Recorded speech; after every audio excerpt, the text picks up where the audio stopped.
muliakan, Bapak Mas yang berbahagia, para umat serta simpatisan Buddhis yang berbahagia. Memang kunjungan saya pada malam hari ini adalah merupakan kunjungan yang kedua. Dan lagi sudah diingatkan tahun kemarin saya datang katanya tanggal 26 Maret. Ya, betul. Sekarang 25 Maret. Jadi yang mepet-mepet ya. Satu hal yang sangat menggembirakan, karena topik kita pada malam hari ini memang topik yang sangat menarik. Kalau tadi dikatakan mau membawa acara atau saudara moderator, bahwa menambahkan berkas itu ada hubungannya dengan materi. Kalau di tempat lain, ceritanya juga berbeda. Di tempat lain, kalau ketemu biku, umat minta berkah. Gimana caranya? Pate, saya diperciki air hitam.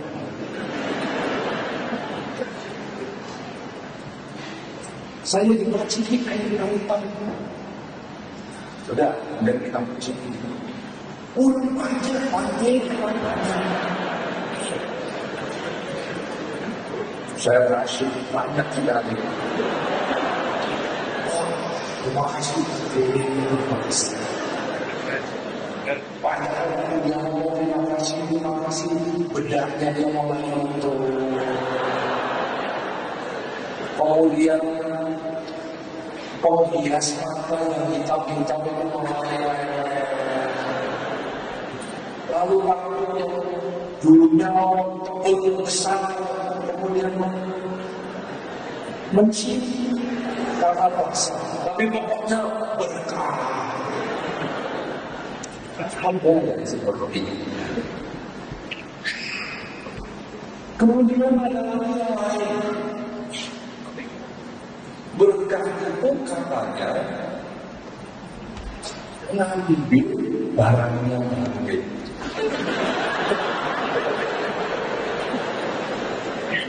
Ini ada saya pengalaman. Saya pergi ke sebuah wilayah yang saya tidak kulit tipu. Kemudian saya biasanya bawa perangkat di sini. Saya bawa sabun, bawa ketika hari mau pulang. Sabunnya dicakap dasar. Saya bilang, mungkin saya punya dibilang sudah saya ambil untuk jiwanya. Loh kamu kalau saya ambil ini nanti saya jodoh. Saya saja tak tahu.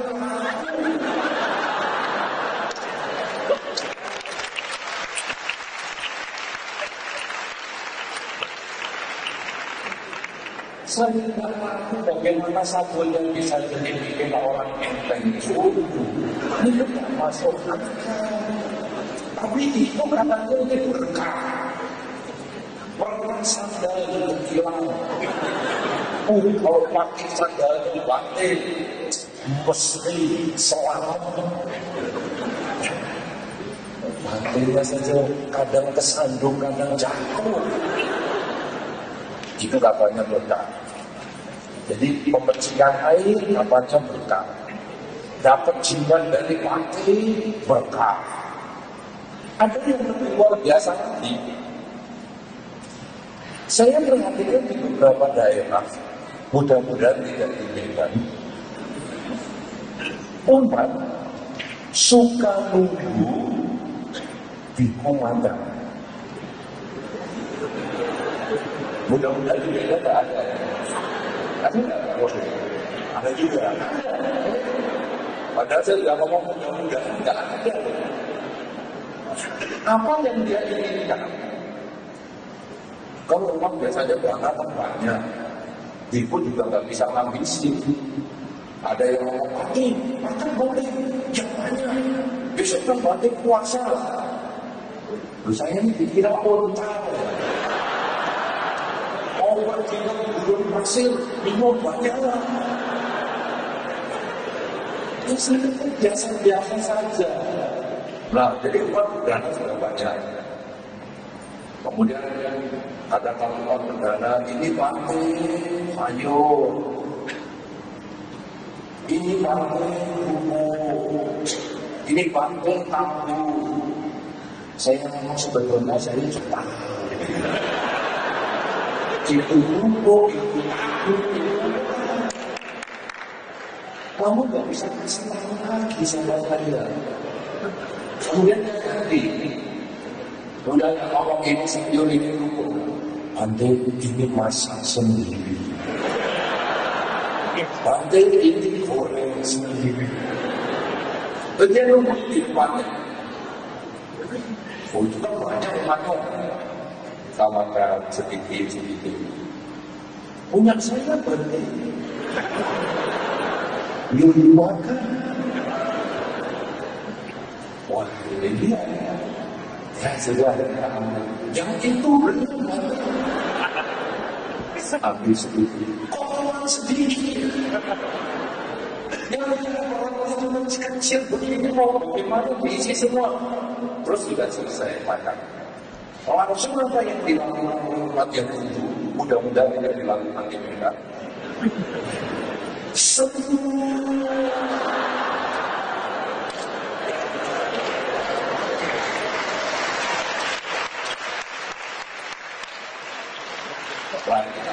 kita dilakukan ini. Umpamanya itu, keluarga. Itu setelah disembuh waktu itu biasanya ada dibawa pulang. Itu cerita nanti lain lagi. Semua langsung aja. Ini sisanya baru.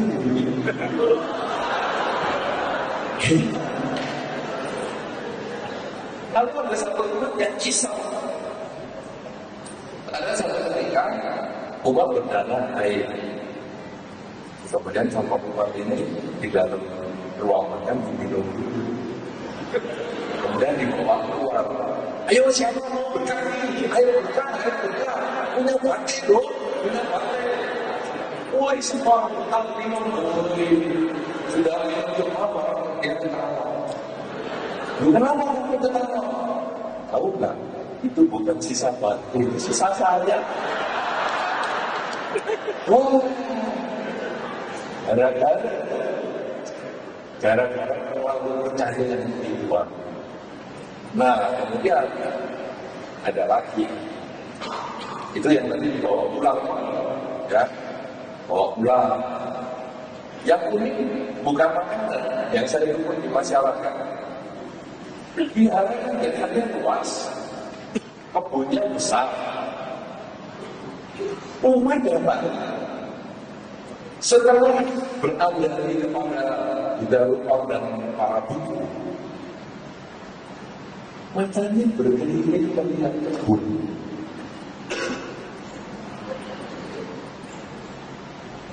Ada mangga.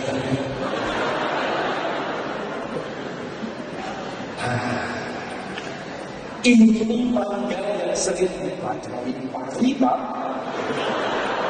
Tentu lain rasanya. Jadi saya mau ini mangga berkah. Nah ini yang dibawa pulang. Lalu saya ketika saya ingatkan, kamu di biara, biasanya di biara berbuat kebaikan, memberi apa yang dia ngomong, penting. Kalau menanam di ladang yang subur, Itu kan ada misal kita antara punya kita lokasa itu menanam di ladang yang subur sudah biasa. Tapi kalau panen di ladang yang subur ini itu bakal terjadi. Jadi saya ngomong dari yang ini, dia menjawab dengan kita itu panen di ladang yang subur, nanti langsung ambil. Yang namanya bingung, ya udah mangga jangkok. Tapi itu katanya mangga berkah. Nah ini yang tadi saya bawa pulang itu. Jadi di dalam masyarakat macam-macam. Entah itu bekas makanan, entah itu ambil dari wihara, entah macam-macam. Nah, kemudian yang tadi seperti tadi, misalnya, sini mau nggak kamu tak berkain? Apa? Kepalamu saya sentuh. Sebetulnya bahasanya ditiam beliau. Apa ya? Materai. Bukan di Nepal. Tiam. Kalau kata tiga bukan di Nepal, bukan di tiam. Supaya hati-hati kan ditiam bahasa Indonesia-nya apa ya?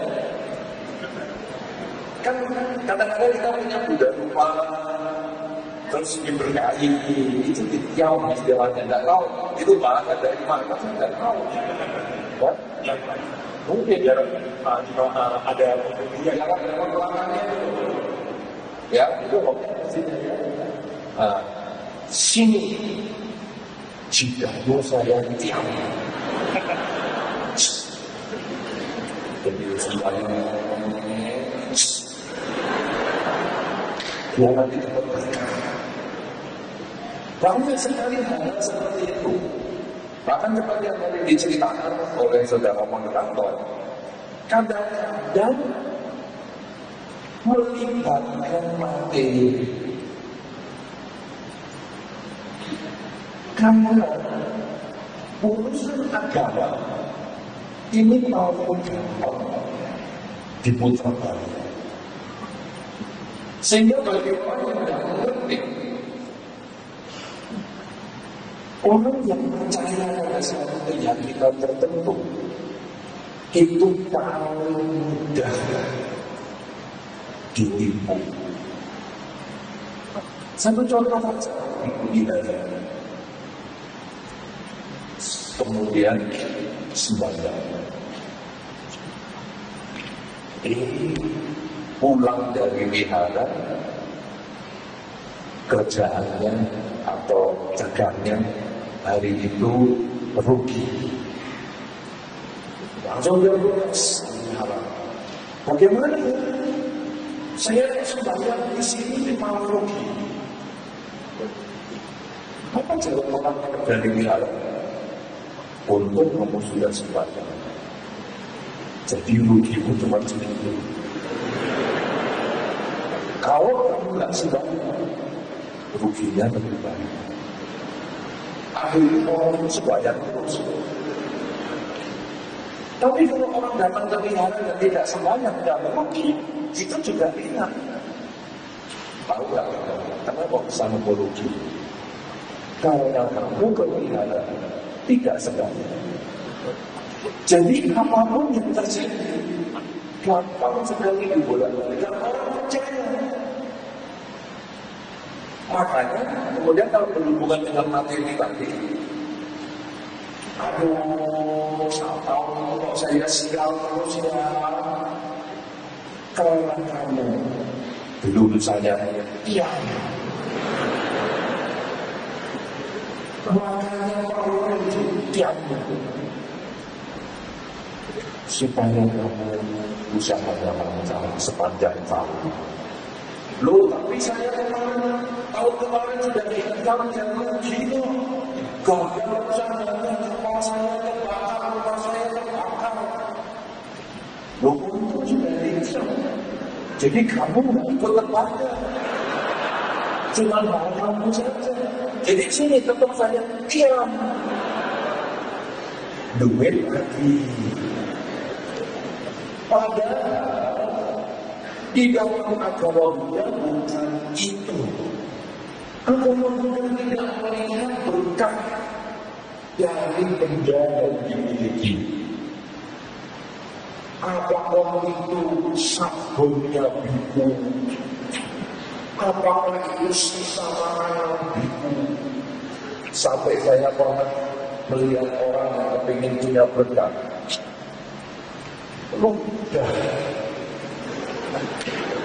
Ludah biku itu bisa disimpan. Ini sungguh terjadi. Di salah satu negara Buddhis, itu bikunya sudah bahasa Jawanya gampang sekali, mau mengilang, makan sirih. Jadi ludah itu kan mewah. Nah, orang yang biasa makan sirih itu kan biasanya kalau meludah terus kan, ya. Nah, di negara Buddhis itu biku ini disediakan tempat ludah. Kalau biku ini sudah makan sirih kemudian meludah, ludah dari kok rebutan. Disimpan nanti seperti ada satu tempat lagi seperti leontin begitu, setengah lingkaran, dia nanti setengah lingkaran dengan setengah lingkaran, itu disimpan situ, kemudian setengah lingkaran dengan setengah lingkaran itu dijadikan satu, kayak dibelas begitu, dipanasi, sudah, ditutup kalung. Saya juga lihat bisa begitu.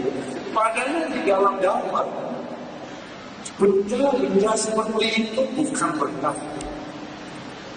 Dibersihin air banyak-banyak, walaupun dibuatkan yang paling lebih, itu bukan berkah. Kemudian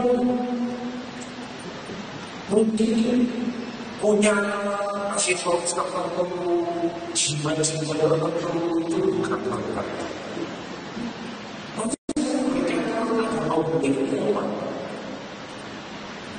Sebetulnya di dalam berkah itu tidak sama dengan yang sangat paling jatuh banyak berkah yang tidak berkah. Ada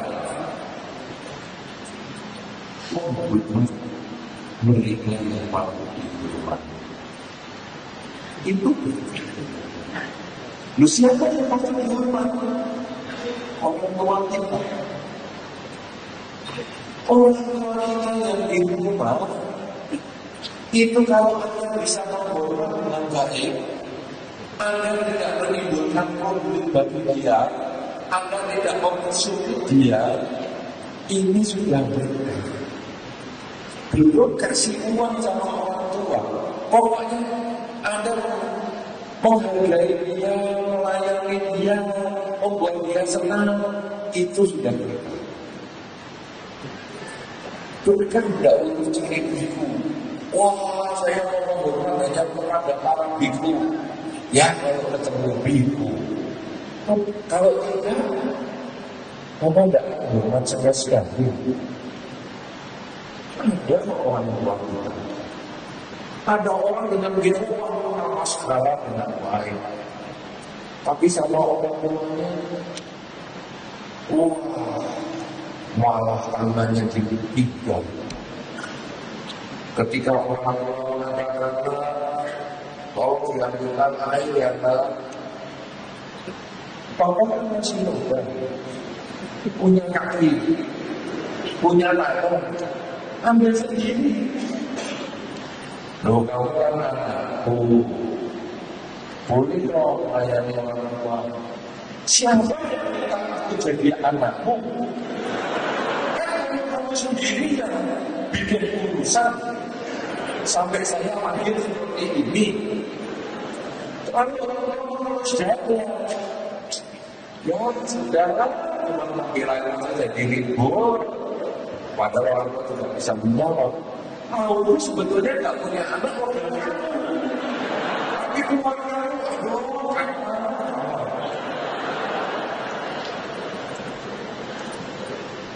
jadi kalau kita bisa menghormat orang itu, tapi kita belum bisa menghormat orang kita di umat, sebetulnya itu belum mendapatkan berkah yang sesungguhnya. Karena sebetulnya orang pengen kita harus dibantu. Ibu yang nggak kenal saja bisa ada hormat. Apalagi orang tua Anda yang telah menghasilkan Anda lahir di dunia. Oh, untuk yang lahir di dunia ini di dalam dhamma disampaikan lahir sebagai manusia itu sangat sulit. Mana buktinya manusia segini banyak? Kamu suami istri kamu lahir dari manusia, anaknya bukan kambing, bukan kuda. Walaupun dalam tradisi Tiongkok, bapak kelinci, ibu ular, anaknya kuda. Bapak kambing, ibu naga, anaknya tikus. Memang ada, tapi kan bentuknya bentuk manusia. Itu kan hanya sionya. Nah, kedua, kalau sekarang kita melihat, memang perkawinan suami istri punya anak manusia. Kalau punya anak kuda wawit aneh, jumlah manusia yang banyak, tapi dalam satu perjalanan makhluk yang satu ini mati lahir,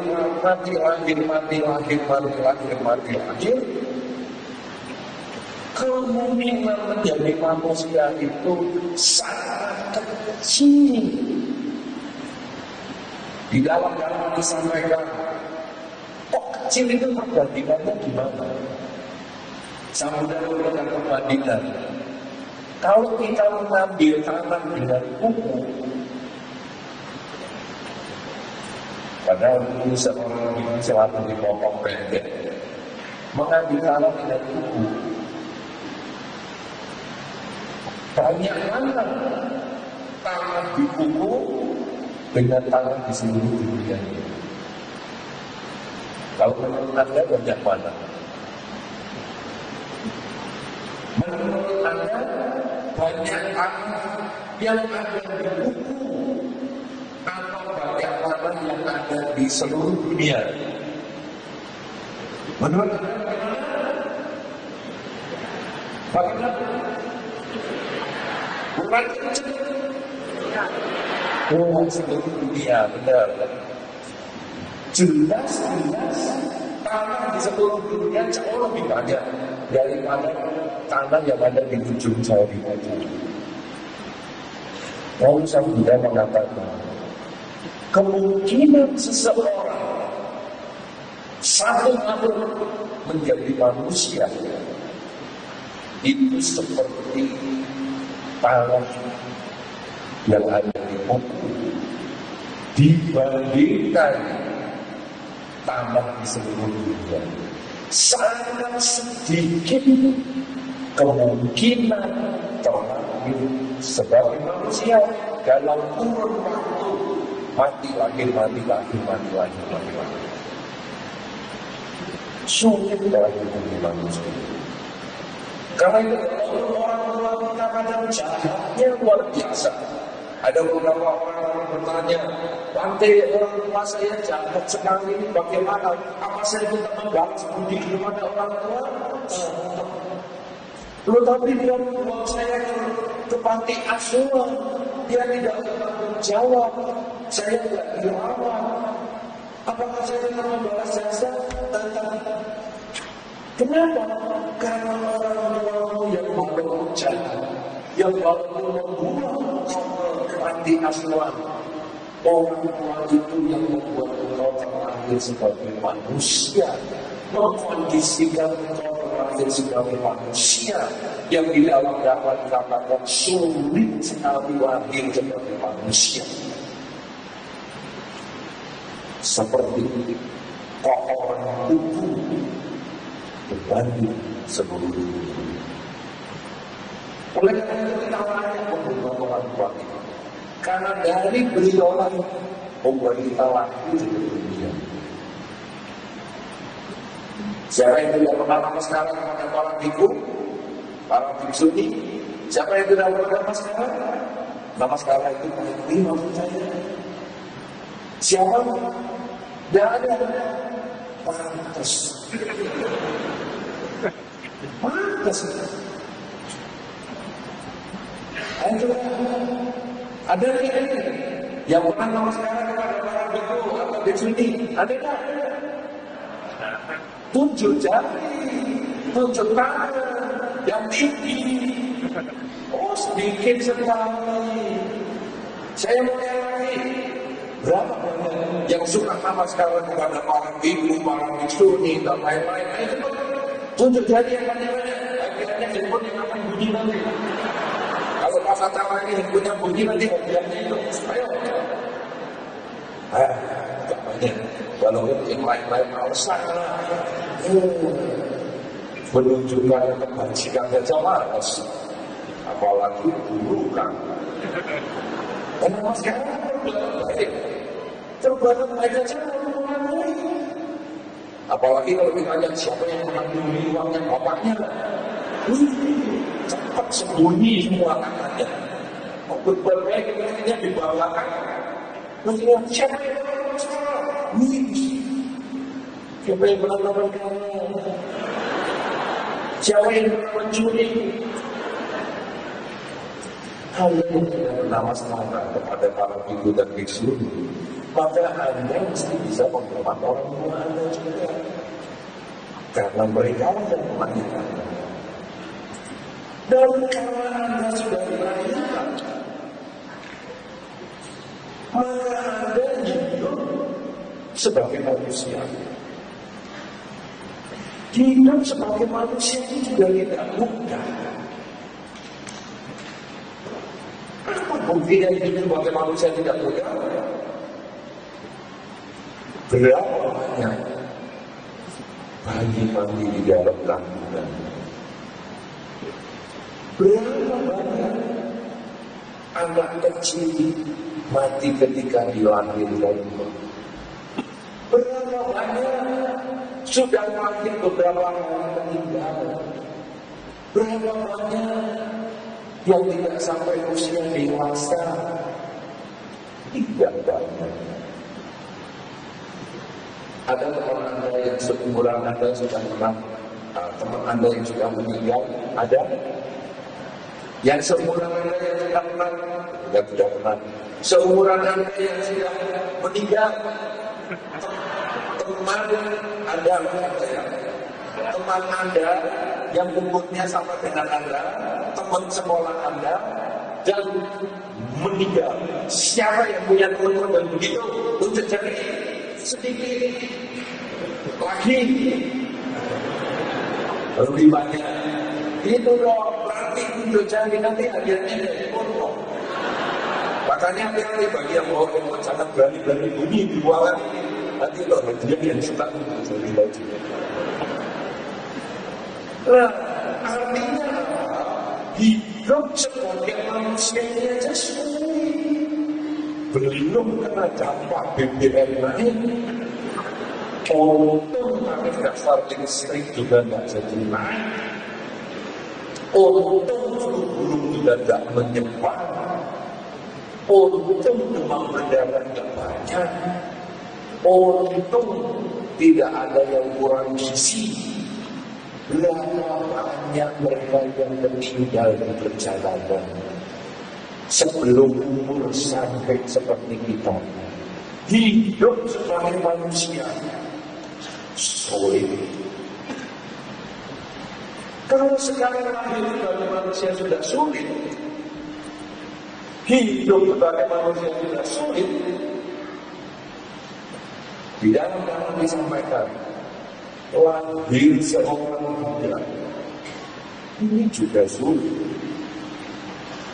Artinya adalah ternyata di dalam dunia ini hidup sebagai manusia juga tidak mudah. Kemudian ada lahir seorang budak tidak mudah. Berbeda dalam tidak mudah. Saudara, hari ini kita berbicara berkah tertinggi dalam dakwah. Apakah berkah tertinggi? 4 hal ini. Kalau Anda tidak lahir sebagai manusia utuh, kemudian Anda bisa menggunakan hidup Anda sampai hari ini secara maksimal, itu nanti ada yang namanya berkah utama, ya. Itu ada 38 berkah utama, salah satunya tadi menghormati orang tua. Ini kan topik kita kan berkah tertinggi, bukan berkah utama. Nah, kalau kita bisa menjalani hidup kita sekarang sampai hari ini, menjalankan sesuai dengan Allah, menghormati orang tua kita, kemudian kita bisa mengendalikan badan kita, ucapan kita, pikiran kita. Bukan hanya kepingin umur panjang, tapi kita juga kepingin mengisi kehidupan secara maksimal. Kemudian kita juga hidup di zaman ajaran sang Buddha. Gampang di zaman ini melihat biku, gampang di zaman ini melihat haram, gampang di zaman ini bertemu dengan buku-buku dharma. Ini kita sebetulnya sudah berkah dalam ini. Kemudian kita punya kesempatan mendengarkan, seperti mana ini kita punya kesempatan mendengarkan. Di luar kita punya kesempatan membaca buku. Setelah acara ini ada punya kesempatan ke wihara mendengarkan para penceramah dhamma. Dan kemudian ada kawan-kawan semua. Ini sebetulnya berkah yang tertinggi di dalam kehidupan ini. Oleh karena itu saudara, berkah memang berkah utama tidak berdampak salah satunya menghormati orang tua. Tetapi kenapa kita tidak menghormati orang tua? Karena kita sudah dilahirkan sebagai manusia, sudah hidup sebagai manusia, dan kita harus mengisi hidup kita secara maksimal sesuai dengan harapan. Karena yang ketiga, kita telah mengenal ajaran sang Buddha yang tidak di semua bumi terlahir seorang Buddha, dan akhirnya pada kesempatan ini kita punya kesempatan menggunakan.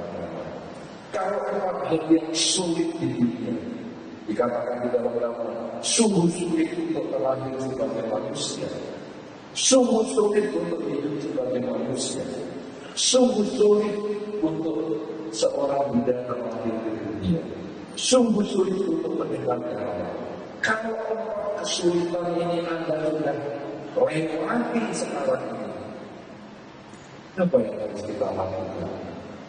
Bukan hanya sekedar mendengarkan, tapi mari kita mulai melaksanakan di dalam kehidupan kita sehari-hari. Bagaimana kita sekarang melaksanakan dharma dengan badan kita, menjauhi dari sendiri, melakukan yang lain. Bagaimana kita melaksanakan dharma dengan ucapan kita, mengendalikan kata-kata yang busuk, mengucapkan kata-kata yang manis, dan bagaimana kita mengendalikan pikiran kita dari yang jelek-jelek untuk kita awal-awal yang baik. Kalau hal ini kita bisa lakukan, setelah kita melewati kesulitan di dalam kehidupan ini, sungguh-sungguh kita mendapat berkah. Kemudian berkah tertinggi di dalam kehidupan. Tapi kalau kita hanya dapat tempat saja, sudah lahir sebagai manusia, sudah hidup sebagai manusia, sudah mengerti ajaran sang Buddha dan sudah mendengarkan ajaran sang Buddha, tapi tidak melaksanakan di dalam kehidupan sehari-hari, maka itu belum berkah. Itu baru Buddha yang 95%. Jadi mau yang 5%, atau punya 95% itu tergantung Anda. Karena kehidupan kita sudah melewati kesulitan. Gunakan ini semaksimal mungkin sehingga akhirnya kebahagiaan menjadi milik Anda. Bukan tentang dengan sisa tabung, sisa orang sandal ataupun berbiaya sekian banyak, tetapi sebetulnya berkah ada di dalam pribadi kita sendiri yang baik dengan badan, ucapan, dan pikiran kita.